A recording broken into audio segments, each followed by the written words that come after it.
Victoria Shachtay is only 23 years old when she's brutally killed. She had started asking the wrong questions, making the wrong phone calls. The quiet of a sleepy small-town afternoon is shattered when a suspicious package is delivered to a young woman's door. It looks to be a kind of gift, but it takes the life of a young mother. Is it a gang-related killing or something else? It changed that town. It's not a small town anymore. It's got big city problems. When the cops arrested him, I was pretty shocked.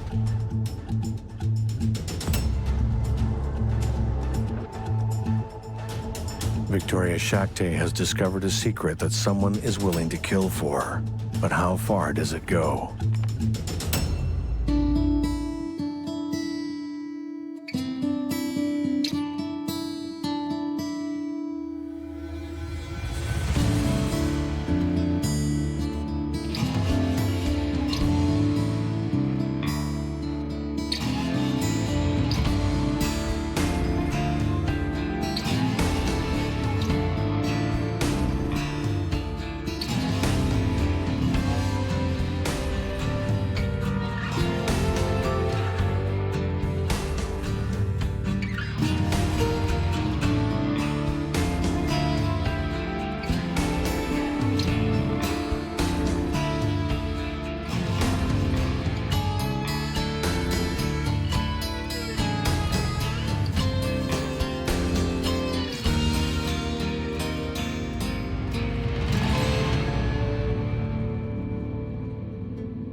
Innisfail, Alberta, a small town nestled in the Calgary-Edmonton corridor, a highway junction, a place in between.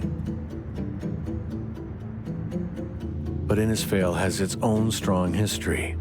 Settled in 1886 in part by a prominent Calgary coroner, its name in Irish means Isle of Destiny.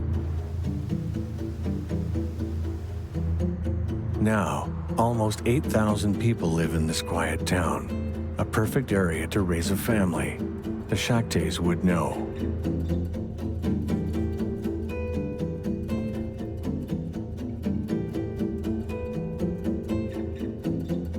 Victoria is the youngest of 5. She was more a tomboy than a little girl. When we were living in Didsbury, she climbed up the feed mill, got up to the height where good sense took charge of her, but she couldn't climb down. So her brother had to go out and bring her down. She wasn't afraid of anything. Vicky was pretty special to me. She loved animals. She was pretty close with her sister, Sarah, and she had a special place in her heart for her dad too, Victor.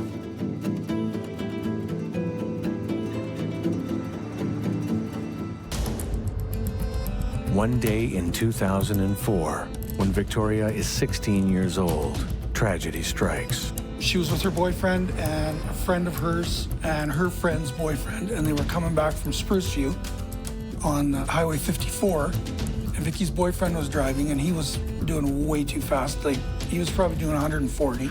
Victoria is involved in a horrific car crash. And most of where the damage, when you looked at the picture, was on the spot where Vicky was sitting. And her head was sideways on the roof while she was upside down. She couldn't get out.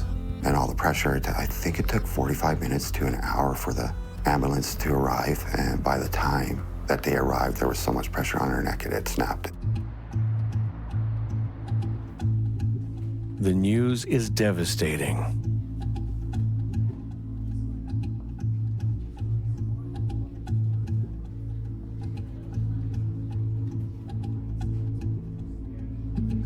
Victoria still has her whole life ahead of her, but the accident leaves her with a shocking prognosis. It made her into a quadriplegic. While Victoria is in the hospital, the family learns that she's pregnant. To Victoria and her family's relief, the baby in utero survives the accident.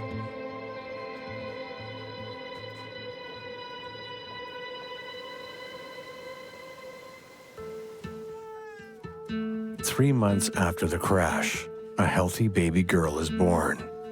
In honor of the fact that they both survived the crash, Victoria names the baby girl Destiny.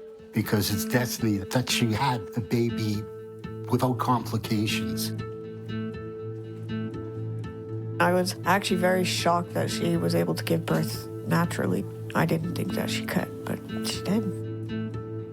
Victoria's strength doesn't surprise the family, but it still impresses them. She cared for people, all people, but mostly for Destiny, obviously. And she faced every problem just like she climbed up the grain elevator there.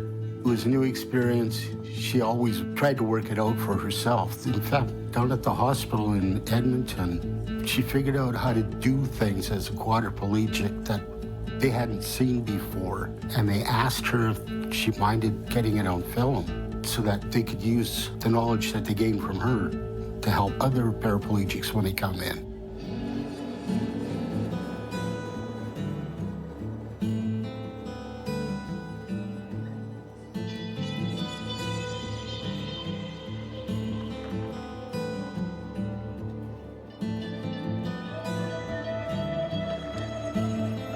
And it also inspired me to be better, work harder. I see my sister in a position where not too many people are in, and most people that are in that position will go in the opposite direction. And she fought so hard. It was just in her nature. It's our family's nature. That's what we do.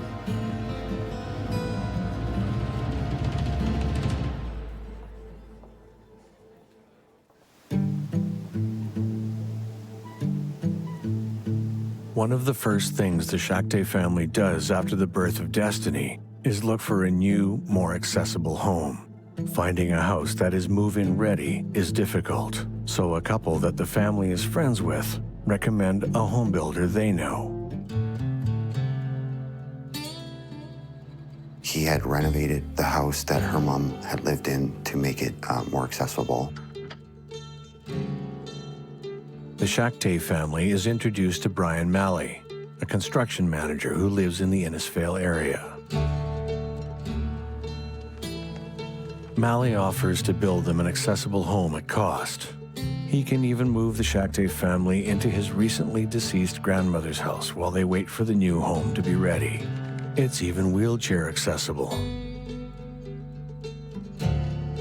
Using the money from the sale of their family home, Malley oversees the construction of a new house for the Shachtays. And then a windfall comes that changes everything.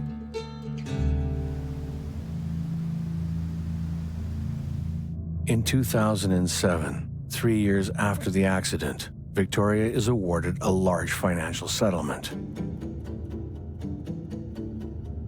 The award is a huge sum for a family in need of assistance. Suddenly, Victoria's family no longer has the worry about the financial costs of Victoria's injuries. And when she was old enough to move out on her own, I think she had just moved into her condo. The only thing that she bought for herself was her van. It was set up for her to be able to drive. That was her independence. She was so proud of that. She was able to accomplish a lot more than she had expected.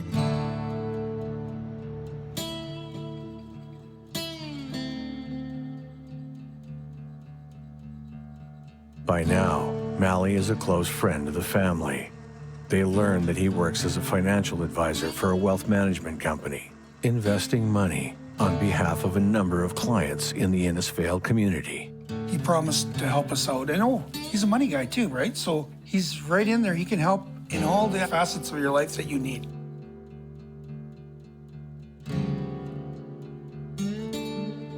Victoria transfers the entire amount of her settlement into an investment account he manages.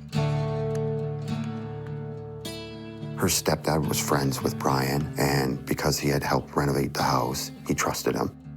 He was very friendly, and we all got along and had a good time. We all considered him a family friend. Malley suggests Victoria borrow an additional $264,000 to increase her returns. He pitches it as the more money she invests, the more she'll make. Brian Malley now has control of the entirety of Victoria's account.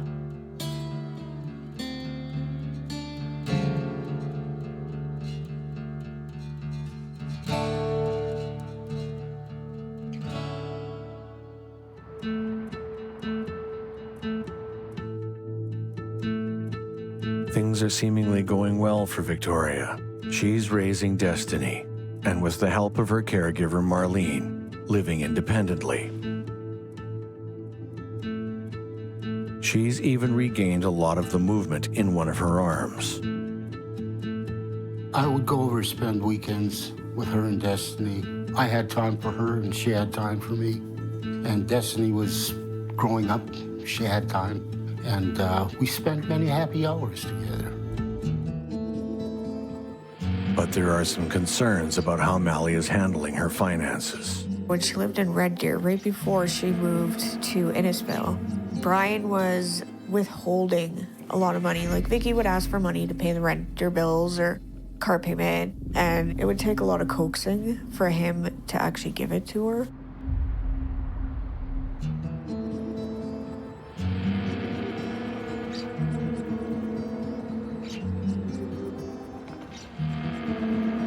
On November 25th, 2011, Marlene finds an early Christmas gift mysteriously left out on the front step that morning.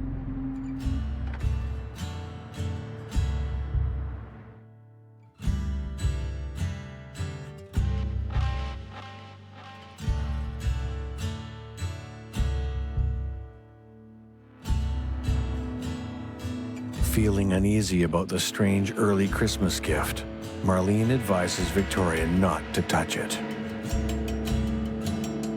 With no indication as to who sent it, they put the gift aside as she and Marlene head to Victoria's stepfather's house.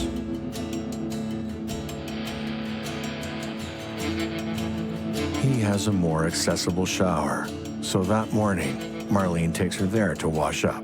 And then she says to me, "Dad, do you know anything about this package that was found on my step this morning?" I said to her, "Was there any identifying marks on it? Was it to say it was from or nothing?" She said, "Nothing. It's blank." And so my suspicious mind right away says, "Well, don't open it." I thought I had her convinced of that. Marlene brings Victoria back home before her daughter Destiny is due to return. Marlene reminds Victoria of what her stepfather had just told her: do not touch the package and to call the police. Tragically, it's too late.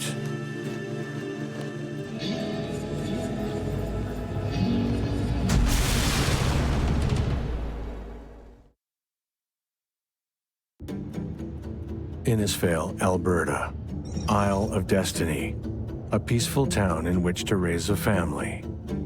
But this peace is shattered.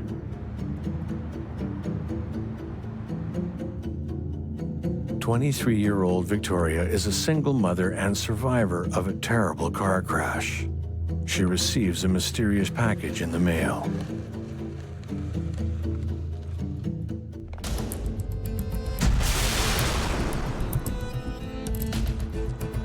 Victoria's neighbor, Evan Shilk, is a volunteer firefighter.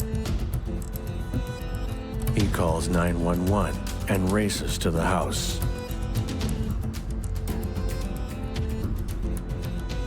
Because of his training as a firefighter, Evan is able to run into the house and look for signs of life. He confirms that, tragically, Victoria hasn't survived the blast. Evan and Marlene wait for first responders to arrive. A member of law enforcement calls the family to inform them of the tragic news. Soon after, there's a knock on Victor Shachtay's door. It's my daughter, Sarah.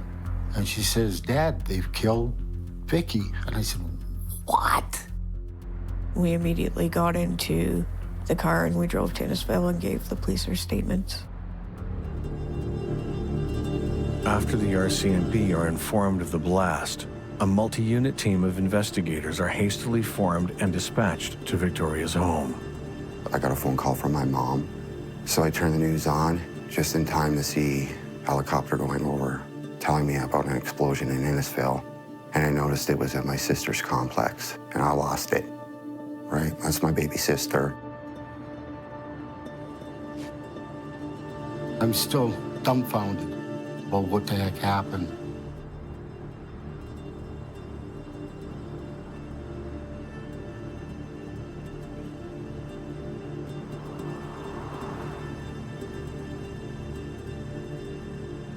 my dad had to identify the body, so I don't know if he's gonna ever get over that, having to see his baby girl. Like, that was the youngest, was a baby of the family, right? And they were close, very close. So I saw my dad break. He was a broken man, and he was one of the strongest men that I knew, and I never ever wanted to see that from my dad again. It's immediately clear. This is a homicide investigation. Victoria's death is not an accident.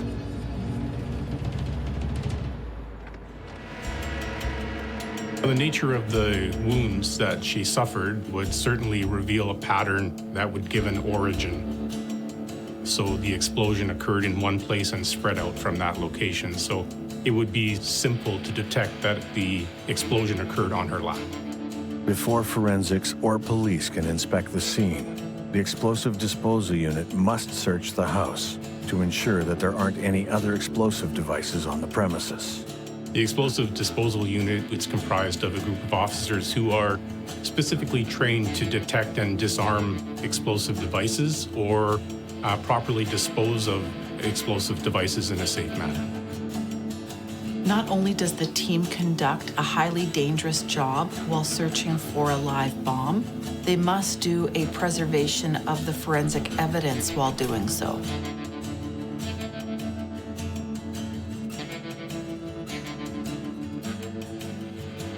This isn't just the site of an explosion. It has to be considered in terms of being a crime scene. So there's an extensive amount of evidence that is located. It needs to be preserved. It also needs to be detected, and it can be scattered over a wide area. The EDU find no further explosive devices. It's time for the forensic team to begin their work.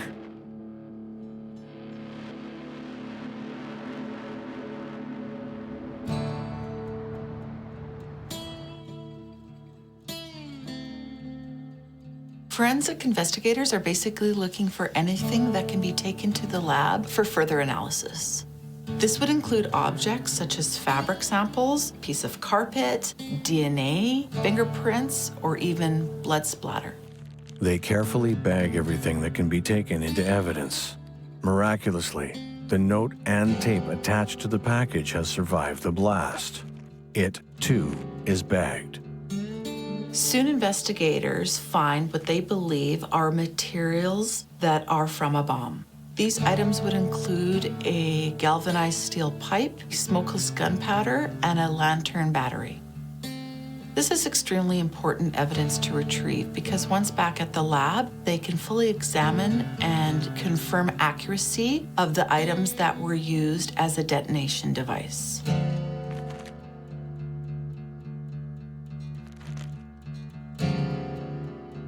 The Major Crimes Unit of the RCMP are the next to scour the scene. They take photographs and try to piece together a timeline. Together, investigators collect hundreds of pieces of evidence.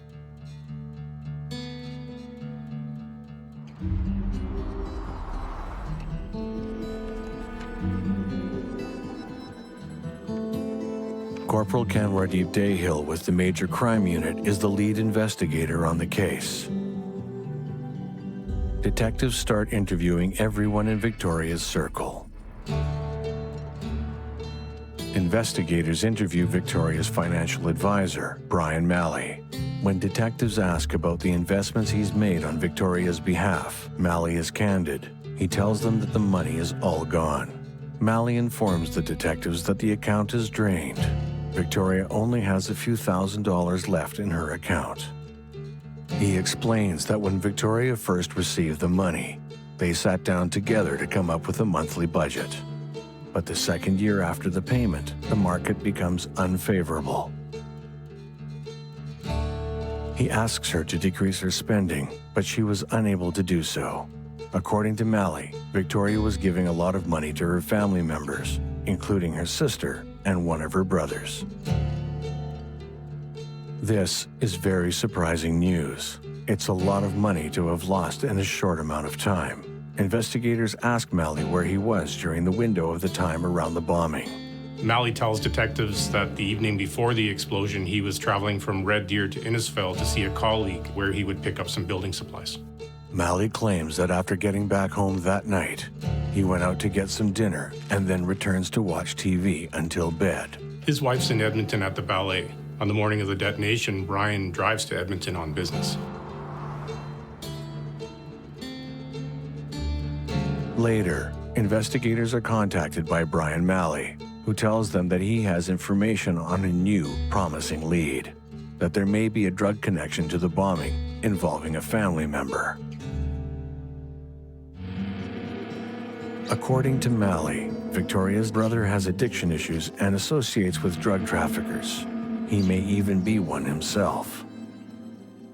Malley suggests to the detectives that Victoria's death is a drug hit, retaliation against her brother for a deal gone sour.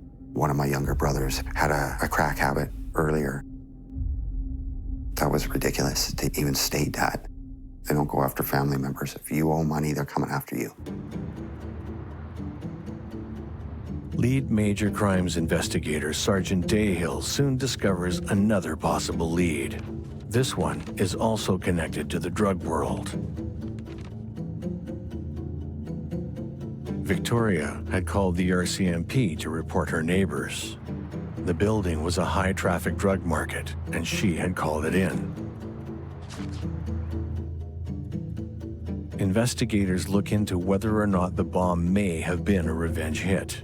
Gangs have been known in the past to use explosives or bombs to either intimidate witnesses or to affect the abilities of their rivals. It's completely possible that this could be connected to gang activity. As investigators look into this lead further, they also turn their attention back to Brian Malley. They discover that the investment manager may not have been entirely forthcoming with them during their first interview. It's Brian's recklessness, not Victoria's, that leads to her financial losses. Investigators learn that Brian invests close to 92% of Victoria's entire portfolio in one highly risky stock without adequately informing her. When the stock collapses, so does Victoria's wealth. Investing someone's entire stock portfolio in a single stock without properly advising them of the associated risks is a serious breach of fiduciary duties. It is in contravention of the regulations of the Alberta Securities Commission.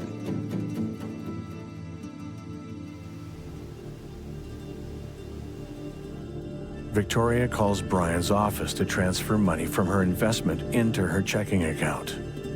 The receptionist tells her that Brian's on a fishing trip, but she adds that he wouldn't have been able to transfer from that account anyway. It's being closed due to a lack of funds. On the 21st of November, I got a phone call from my sister saying, "I'm so sorry, I can't give you no money. Apparently I'm broke." And I'm like, "What do you mean you're broke?" She goes, "I don't know. I phoned to the office. Brian wasn't there. His secretary had looked at my file and said that the file was closed. I have to figure out what's going on." Victoria has no idea that her money is gone. Suddenly, she has nothing. Detectives learn that one of the reasons for this is that Malley has been hiding the losses caused by his recklessness. To hide the fact that he lost her money, Brian transfers a total of $44,000 of his own money into her account over 2 years. The only reason Victoria finds out is because she happened to call while he was away. Victoria visits Malley's office a number of times, demanding to be paid back. Well, she's starting to push back, letting him know that she's aware of his deception, and he probably perceives this as a threat. Corporal Dayhill now has enough to begin surveillance on Malley. An explosive device delivered in a Christmas gift bag takes the life of 23-year-old Victoria Shachtay. A multidisciplinary team of highly trained experts comb through the debris to find evidence. They're now looking for additional information that may point towards someone who would want her dead. Investigators turn their attention to Victoria's financial planner, Brian Malley, whose reckless investments have emptied her account. The RCMP Major Crimes Unit conducts a surveillance operation on Malley.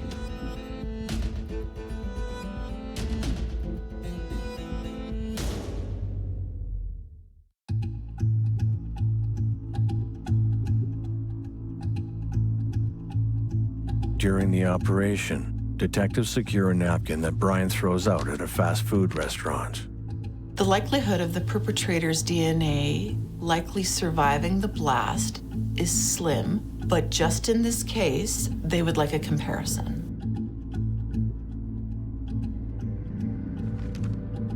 Financial records from as far back as July show that Brian had been purchasing the same materials that the bomb is made of. This means that Malley had been planning this murder for 4 months. A piece of galvanized steel pipe, gunpowder, end cap, light switch, lantern battery, and tiny light bulbs found at the scene are all on Malley's shopping list.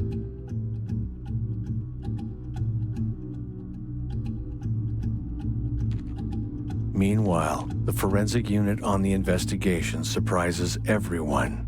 Members of the forensic team are able to lift DNA from the card and tape that had been adhered to the explosive device.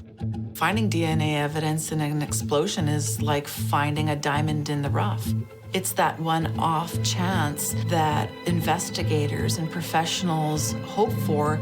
It's evidence that you weren't likely thinking you will find. Investigators compare this DNA sample with the one they collect from Brian at the fast food restaurant.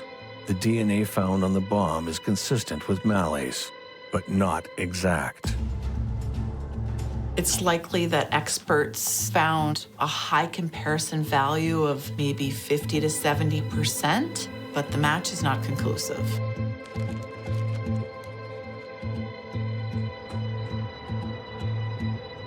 On May 25, 2012, Brian Malley is arrested for 1 count of first-degree murder and 2 counts related to causing an explosion and sending a person an explosive device. When the cops arrested him, it was 6 months to the date. And when they came over to tell me who they arrested, I was pretty shocked. He was the last person that anybody would think. He was a friend of the family. He was at the funeral.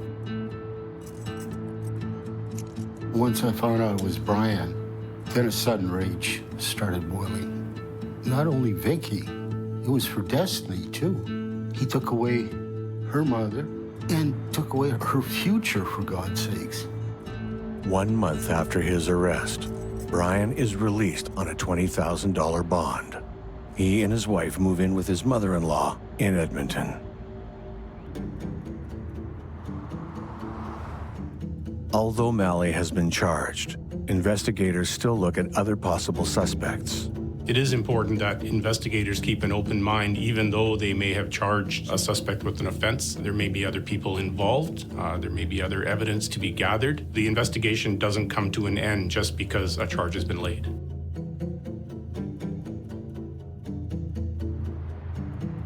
When examining Victoria's call to report a drug house next door, detectives learned that Victoria had done so anonymously.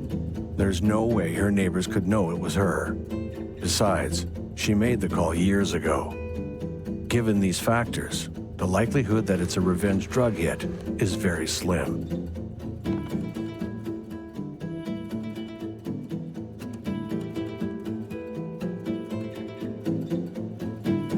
Investigators also examine the possibility that the bombing is a targeted killing by her brother's rivals. Using the resources at their disposal, the MCU find nothing to support this theory. They turn their attention back to Malley. Investigators suspect that Malley spends months building a bomb in a rented garage in order to eliminate a client who's become a major problem.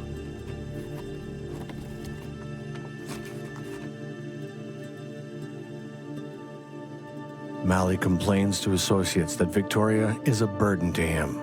He describes her as stubborn and lazy because, according to him, she overspends and refuses to get a job.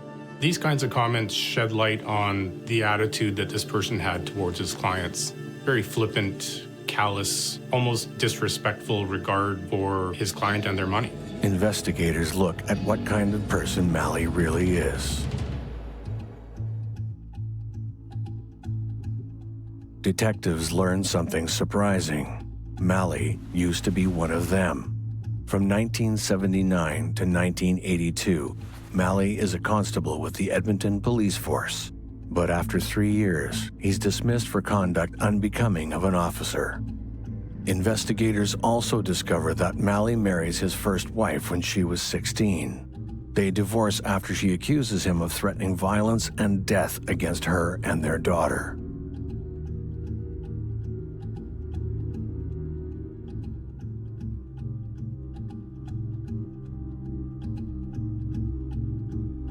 Malley's second marriage ends when he became involved with a co-worker, who eventually marries him. The co-worker, Christine, is in fact the branch manager at the investment office for which he works. She is supposed to be overseeing his investment decisions. This is a serious conflict of interest when your wife is your manager because they're the ones that are supposed to be overseeing your decisions. This is also against the regulations of the Securities Commission.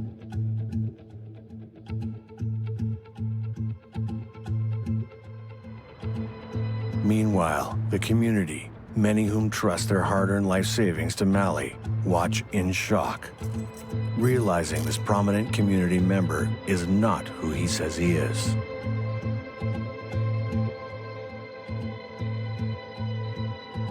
Most of the people in town knew and liked Mr. Malley. I think they felt betrayed and hurt. It changed that town. It's not a small town anymore. It's got big city problems. In January 2015, Brian Malley's murder trial begins.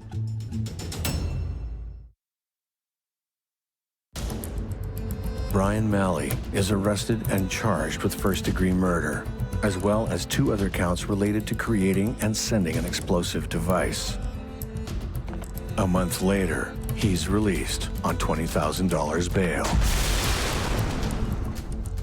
Detectives learn more about Malley's past, including that he was a cop dismissed for conduct unbecoming of an officer.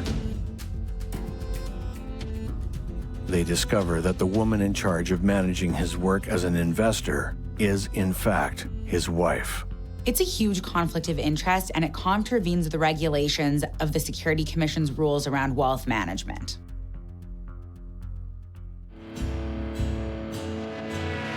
On January 15th, Brian Malley's trial begins.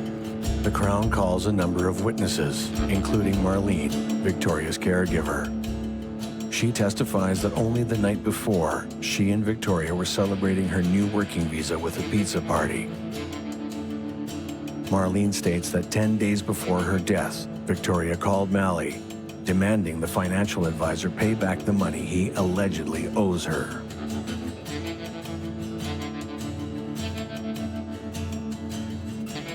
She also recounts how she tells Victoria not to open the package and the trauma of being in the apartment while the bomb went off. It's Corporal Dayhill's turn to testify. Jurors hear about the inconclusive match between the DNA found on the bomb and the sample they pick up during the surveillance operation. Corporal Dayhill testifies he learned that Malley had been speaking disrespectfully of Victoria in the months before her death. Malley complains that she's lazy and a drain on the system. I bit my tongue pretty hard because that was the one time in the courtroom that I actually wanted to scream out. And I didn't. I'm proud of myself for not doing it because that was hard. Corporal Dayhill also testifies that months after the explosion, a pipe matching the description of that used in the bomb was dug up from the residence of Malley's mother-in-law. It only has one end cap, and Malley purchases only one end cap. The pipe used in the bomb has 2. Apparently, they did find a bunch of different attempts. He had been working on it for a bit. It was definitely a lot of thought went into this. This evidence is circumstantial. It's certainly not conclusive in any way, but it's definitely something the defense is going to rely on in an attempt to create reasonable doubt. The defense also argues that because Malley is an avid hunter, it makes sense that he would purchase gunpowder. Same as with the other materials used, the pipe, small light bulbs, and batteries, all materials that a home contractor would have. The defense ends up calling a pipe fitter to testify that these kinds of materials would be normally used in every day by a home contractor. This is what they think he's going to say. However, what the pipe fitter actually ends up saying is that he's never seen a pipe like this used for everyday use. So it completely backfires for the defense. When asked why he had said this before, he claims he didn't recall saying it and that he was probably very nervous.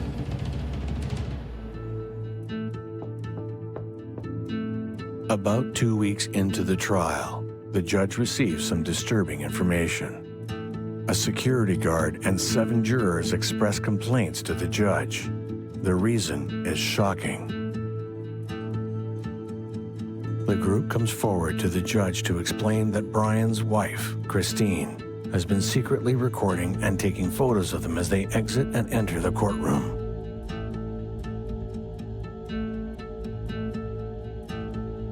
Juror 9 is interviewed by the judge 3 separate times. Each time she expresses concern for her safety and the safety of her family. She tells the judge that she's concerned about what Christine might do with the pictures, including that she might make them public.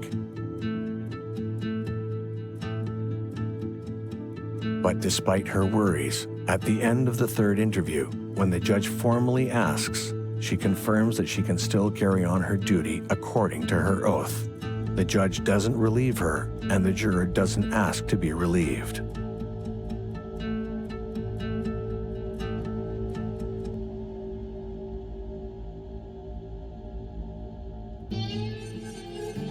Tampering with a jury is a very serious offense because it can intimidate jurors and prevent them from making an unbiased decision, which is crucial to the functioning of our legal system. And so Christine's conduct in this case comes very close to qualifying as an offense under the criminal code as obstruction of justice. The judge ends up excluding Christine from the courtroom, so she's not allowed to enter the courtroom at any time unless she is acting as a witness.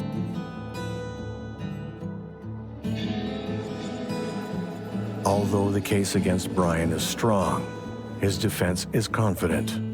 The jury deliberates for 6 hours.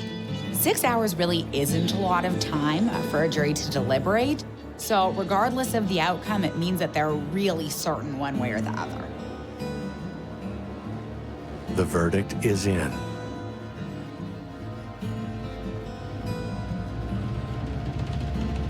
Guilty of first-degree murder as well as the additional 2 counts. Brian is sentenced to life in prison with no chance of parole for 25 years.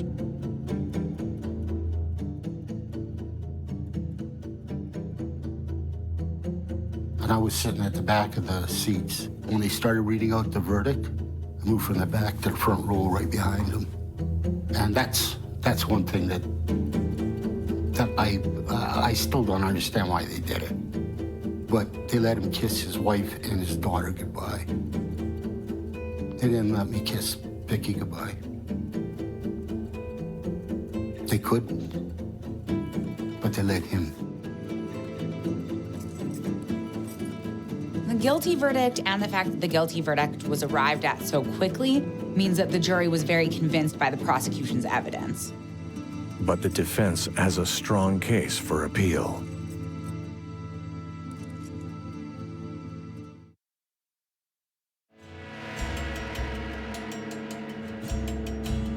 The verdict is in.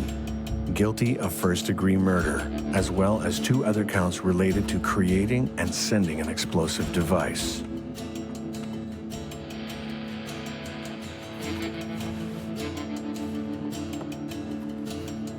Brian's defense team appeals. Brian appeals on the grounds that the jurors were clearly afraid of Christine because of her actions, specifically juror number 9, and that because of that, they had an inherent bias towards him. So this grant does have the potential to be effective. This argument could also work against them because common sense would indicate that intimidation could actually cause a juror to be biased in the other direction by causing them to be fearful for their own safety if they convict. Brian's defense uses juror number 9 as part of their argument, stating that the jury member clearly expresses that they were in fear of their own safety and that of their families after discovering Christine's activities. The defense argues that this clearly biases the juror. If they're scared of the accused wife, how can they claim not to be biased? In the appeal, the defense also claims that investigators didn't do enough to look at alternative suspects. While it's an argument that does seem to have some teeth to it, in the end it is dismissed, and part of the reason why it's dismissed is because this wasn't raised by the defense at the time of the trial. A judge rules that the appeal should be dismissed. 2 years later, the Supreme Court of Canada declines to hear the appeal. Malley is out of options. Malley has seemingly been a successful community investor, growing the wealth of those in and around Innisfail. But soon after his conviction, a class action lawsuit is filed against Malley that sheds light on this image. Many of them retirees who had entrusted substantial funds to this man. And now, in their later life, they were dismayed, angry, frustrated. They'd taken money out or borrowed money to entrust with this man. And in the end, he ended up doing all of them wrong. As a result of this case, Malley's clients also launched a lawsuit against him and his former company for the amount of $50 million, which is a huge amount. The suit claims that Malley didn't inform his clients of the level of risk he was taking when investing their assets. They show that Malley sold the same securities repeatedly in order to increase his commission, didn't disclose the conflict of interest when his manager became his wife, and persuaded a large number of clients to borrow money to increase their investments, with the intent to increase his commission. The suit shows that Malley squandered almost an entire community's life savings.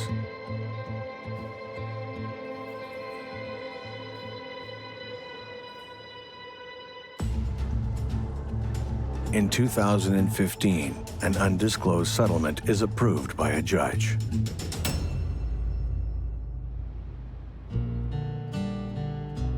The scope of the effect on the community is deep, but typical of the rural Albertan community, they brush themselves off and move on. Victoria's family is still deeply affected by the loss. As a trauma response, my brain has removed most of my childhood memories. I didn't feel anything of it.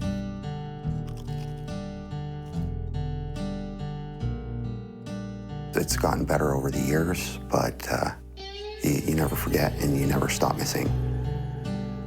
Meanwhile, Destiny's loving grandfather and her aunt are taking care of her like they would their own children, ensuring that the love and joy of her mother is passed on to another generation.